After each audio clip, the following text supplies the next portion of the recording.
ইদিকা পাল ম্যামকে জানি না কেন অনেকেরই পছন্দ নয়, হতে পারে সকলের পছন্দ সমান না, কিন্তু আমার কেন জানি না আমার ভীষণ ভালো লাগে। যখন ও আগেও অনেক সিরিয়াল করেছে, কিন্তু যখন রিমলি সিরিয়াল বেরোয় তখন কিন্তু আমার দারুণ লাগতো দেখতে। তারপরে যখন পিলু হলো, পিলুটা আমি দেখিনি।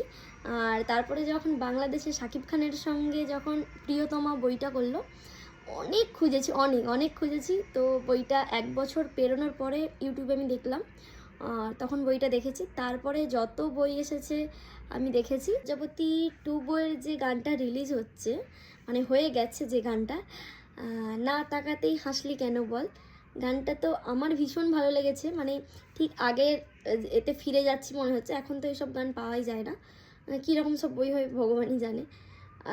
এই গানটা বেরিয়েছে, এই গানটা তো আমার পার্সোনালি দারুণ লেগেছে। আর কাদের কাদের ভালো লেগেছে জানিও। আর যারা যারা এখনও গানটা দেখোনি, ইউটিউবে গিয়ে দেখে নাও।